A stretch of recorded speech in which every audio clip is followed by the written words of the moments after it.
On repart en Ukraine avec un entretien exclusif. Bonjour Cyril Payen, vous êtes l'envoyé spécial de France 24 et vous vous trouvez aux côtés de Bonjour. l'ambassadeur français en Ukraine à Kiev.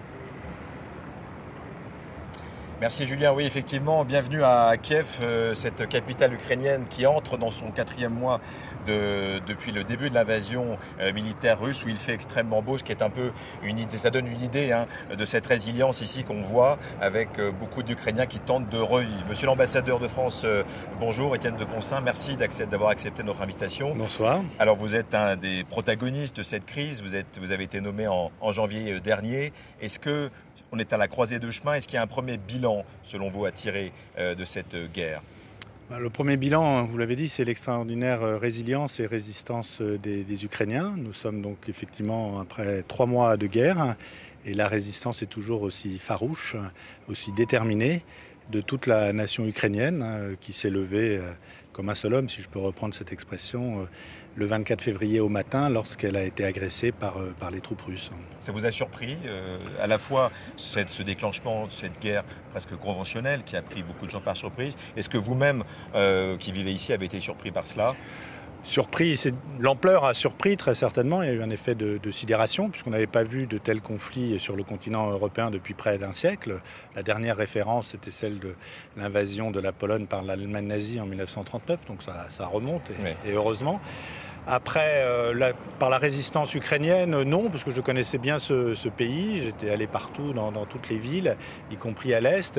Et je savais, je subodorais, même si on ne peut jamais être sûr à 100%, qu'il y aurait très certainement une résistance farouche et qu'il n'y avait aucune raison que les Russes puissent prendre Kiev, notamment en quelques jours, comme c'était apparemment leur plan. Et donc, monsieur l'ambassadeur, précisément, comment explique-t-on ce formidable malentendu, je dirais, des stratèges de Vladimir Poutine? C'est difficile à dire, probablement un mauvais renseignement, une mauvaise appréciation. Peut-être qu'il pensait l'Ukraine il y a 20 ans ou 30 ans, mais l'Ukraine est un pays qui a beaucoup évolué ces dernières années, qui avait célébré avec beaucoup de patriotisme d'ailleurs ces 30 ans de l'indépendance en août dernier. Et l'Ukraine que M. Poutine a en tête est probablement pas l'Ukraine d'aujourd'hui, l'Ukraine de 2022. Quand l'ambassade ainsi que l'ensemble des chancelleries occidentales et autres ont quitté Kiev dans des conditions difficiles, puisque les forces russes étaient, on s'en souvient, aux portes de Kiev, est-ce que ça vous a surpris que Kiev ne tombe pas finalement? Puisque c'était vraiment presque accompli, ils étaient à Boutcha, Hostomel et Irpin, c'est-à-dire à 15 km à l'ouest de là où on est aujourd'hui. Oui, à 15 km, mais enfin la ville est grande, comme vous le savez, oui, est très vaste. Nous avons toujours pensé que ce serait quand même difficile de prendre une ville si elle n'était pas d'accord, et ce qui était le cas, comme ça avec même 30 000 hommes. Enfin, c'est une agglomération de 4 millions d'habitants, très étendue, avec un grand fleuve qui la traverse. Donc je pense que c'était un peu présomptueux de la part des Russes d'imaginer qu'en quelques jours, ils prendraient la ville. Vous savez qu'ils avaient leurs uniformes de parade dans leur sac à dos pour venir défiler à quelques centaines de mètres d'ici sur le boulevard Khreshchatyk. Tout ça était quand même difficile à concevoir. Alors aujourd'hui, on voit bien que Kiev a été épargné, l'offensive sur Kharkiv aussi ne se passe pas comme Vladimir Poutine l'aurait souhaité. On est dans une période de contre-offensive, voire d'offensive tactique des forces ukrainiennes. Ne parlons pas trop vite puisque personne n'a vraiment gagné ni perdu la guerre évidemment, mais est-ce que vous pensez que du côté ukrainien, on a l'ascendant aujourd'hui, notamment dans les zones dont j'ai parlé? C'est difficile à dire parce que le vrai combat aujourd'hui est dans le Donbass, comme vous l'indiquez, où là il y a le gros des forces russes et le gros des forces ukrainiennes. Ce qui est sûr, c'est que la prise de Kiev n'a pas eu lieu, la prise de Kharkiv aussi. À chaque fois, les forces ukrainiennes ont réussi à repousser au-delà des frontières. C'est fait pour Kiev, c'est encore un peu plus compliqué pour Kharkiv. Ça, c'est des victoires, si on peut dire, mais des victoires partielles, évidemment. Le principal combat est à venir et il est dans le Donbass. Vous pensez que les Ukrainiens ont des ressources suffisantes pour repousser l'armée russe, puisque c'est vraiment ce qu'on entend ici. On ne veut pas avoir un statu quo, on veut repousser les Russes.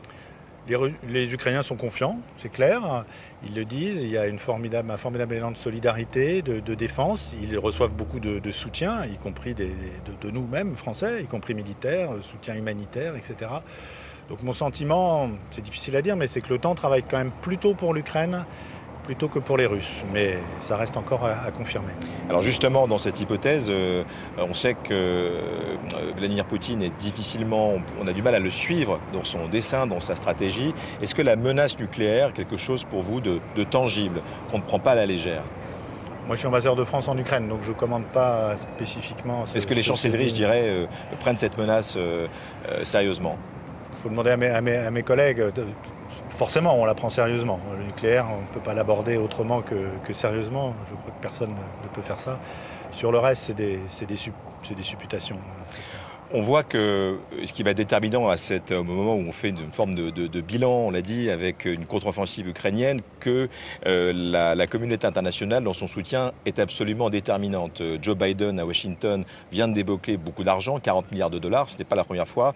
On sent qu'il y a une impulsion. On sent aussi auprès du gouvernement du Volodymyr Zelensky qu'on demanderait un peu plus à l'Europe, un peu plus à la France. Est-ce que c'est justifié comme critique à mots voilés? Écoute, je ne crois pas que ce soit des critiques, parce que la France et l'Europe ont fait énormément. Là, comme vous le savez, pour la première fois, je dirais, l'Union européenne a accepté de mettre des milliards d'euros dans de l'armement, ce qui n'est pas sa vocation première, puisque c'est quand même une organisation économique au départ. La France a fait beaucoup aussi, à la fois en aide financière, en aide militaire. L'avantage de l'ambassade d'être resté présent sur le sol ukrainien et justement d'avoir été au plus près des demandes ukrainiennes. Nous sommes en contact permanent avec les ministères, et nous prenons en compte exactement ce qu'ils souhaitent et nous leur apportons exactement l'aide qu'ils demandent, très précise. Vous aviez vu par exemple l'aide sur les canons, c'était une demande précise faite par le président Zelensky au président Macron et nous l'avons mise en place et c'est justement un des gros avantages d'avoir cette ambassade de France en Ukraine présente depuis le début et qui n'a jamais quitté le sol ukrainien. Mais monsieur l'ambassadeur, vous savez évidemment qu'on reproche au président Macron son rôle de médiateur auquel il semble attaché. Tout le monde en parle ici. On le dit qu'il faudrait qu'il rompe toute forme de discussion avec le président russe. Qu'en pensez ? Pas beaucoup de commentaires à faire là-dessus, si ce n'est qu'il est en contact constant avec le président Zelensky et que tous les contacts qu'il a pu avoir, ça a toujours été fait en complète transparence avec le président Zelensky et souvent à la demande même du président Zelensky. Je crois qu'il y a une confiance qui existait déjà avant la guerre entre nos deux présidents, qui est quelque chose de remarquable et qui est un atout à la fois pour l'Ukraine et aussi pour la France. Alors rapidement, avant de rendre l'antenne, vous revenez de Paris. Est-ce que vous pouvez nous annoncer quand le président français va venir ? Non, j'ai beaucoup de contacts, mais je crois que c'est encore en examen à Paris. Il est attendu ici, il le sait. Il est venu tout au début de la crise, il est venu le 9 février. Donc, et encore une fois, il y a ce contact quasi bi-hebdomadaire entre nos deux présidents qui font qu'il y a vraiment une fluidité des échanges entre Paris et Kiev qui est tout à fait remarquable, tout à fait exceptionnelle. Vous qui avez vécu au cœur de cette crise, dont vous avez dit que la dimension était totalement inédite de manière contemporaine, est-ce que vous ne craignez pas qu'il y ait un essoufflement de sympathie envers le peuple ukrainien dans l'opinion, puisque on va rentrer dans le 4e mois? Est-ce que ce n'est pas aussi un problème dans cette guerre de l'information que se livrent Moscou et Kiev dans ce domaine? Je ne crois pas, parce que ce que vit le peuple ukrainien est tellement affreux, notamment les crimes que vous avez mentionnés, plus ce qui s'ajoute à l'agression, qui s'ajoute aux martyrs des villes comme Mariupol, Tchernigiv ou autres. Et il y a eu un tel élan de solidarité en France et dans tout le monde occidental, au moins, en direction du peuple ukrainien, que je ne pense pas qu'il va s'essouffler. Il va y avoir d'autres sujets, et c'est logique, c'est la vie qui veut ça, mais l'élan va se poursuivre. Et de toute façon, du côté des autorités françaises, je peux vous dire qu'elles continuent à être totalement mobilisées, que ce soit le président de la République, que ce soit la nouvelle ministre des Affaires étrangères, Madame Colonna. Tout le monde est déjà entièrement mobilisé pour aider l'Ukraine, pour exprimer notre solidarité, pour lui apporter tout le soutien dont elle a besoin dans cette épreuve, encore une fois, assez extraordinaire au sens propre du terme. Extraordinaire, c'est aussi la nature des crimes dont on commence à déceler l'impact terrible dans les zones évidemment de l'ouest de l'Ukraine, mais également près de la frontière biélorusse, dont on commence à comprendre. Les Français sont présents d'ailleurs. Que font-ils exactement pour aider la procureure? Alors nous avons été les premiers présents avec une délégation de gendarmes légistes parmi les meilleurs du monde. Nous avons ouvert le chemin. Beaucoup de nos partenaires nous interrogent, d'ailleurs, veulent faire la même chose, prendre le relais. Nous avons reconduit la mission. Une première mission est partie, une deuxième arrive. Pour l'instant, elle était sur Kiev, cette mission de gendarmes. Là, elle va se déplacer plus à l'est, dans la région de Tchernigiv. Que font-ils exactement? Quelle est la mission? Alors, c'est des médecins légistes. Oui. Donc, on avait notamment un laboratoire ADN. Ils ont une capacité de traitement de l'ADN plus moderne, plus rapide, plus efficace que ce qu'avaient les Ukrainiens. D'ailleurs, on va leur fournir le laboratoire que nous l'avons amené un peu en démonstration, je veux dire. Il parviendra bientôt en Ukraine. Oui. Et ceux qui vont aller à Tchernigiv, ils vont être plus sur des questions de balistique parce qu'il y a un besoin, il y a une demande ukrainienne en ce sens. Et donc à chaque fois, on répond précisément à la demande ukrainienne et surtout, on y répond rapidement puisque entre la demande venue de ces gendarmes et leur arrivée, il s'était écoulé 15 jours à peu près, ce qui est vraiment très peu, quoi.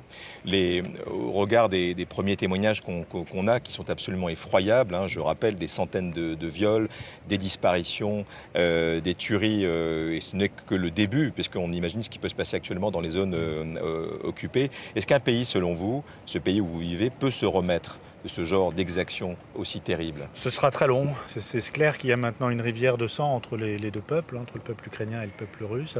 Ce sera long, ça prendra probablement des décennies. Ce que je crains, c'est que c'est les enfants qui ont vu leur père ou leur mère subir de tels sorts.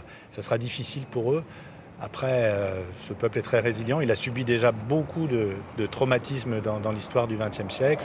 Je pense à la Shoah par balle ou à la grande famine de 1932-1933. Il faut toujours être optimiste et faire confiance à la nature humaine, mais c'est clair que ce que le peuple ukrainien est en train de traverser aujourd'hui est absolument terrible comme souffrance endurée. Et vous êtes un diplomate chevronné. En tant qu'homme, comment est-ce qu'on traverse une telle épreuve? Puisque c'est extrêmement compliqué, on est tous touchés. On est tous touchés, vous l'êtes, je le suis. Je suis allé à Boutcha, je suis allé à Irpin, j'ai rencontré les familles. C'est dur, voir ce qu'ils ont subi, ce crime qui était absolument à la fois inqualifiable et sans raison. Des gens étaient tués comme ça, sans raison dans la rue par des soldats russes éméchés ou sous. Mais on peut en vouloir à Vladimir Poutine pour cela? Oui, forcément, on peut en vouloir aux responsables. Ça c'est clair, à ceux qui ont laissé faire. Et ce qui est terrible, c'est que nous sommes en 2022, et ce type de crime, on pensait que c'était derrière nous, que ça datait de la Seconde Guerre mondiale, et c'est revenu en plein 21e siècle. Oui, c'est dur, sur un plan personnel, c'est dur. Étienne de Poncin, je vous remercie, monsieur l'ambassadeur. Voilà cette interview exclusive avec l'ambassadeur de France à Kiev, qu'on remercie pour nous avoir livré ce témoignage. Retour à Paris, Julien. Les programmes continuent sur l'antenne, en français, en anglais, en espagnol et en arabe. Et merci à vous.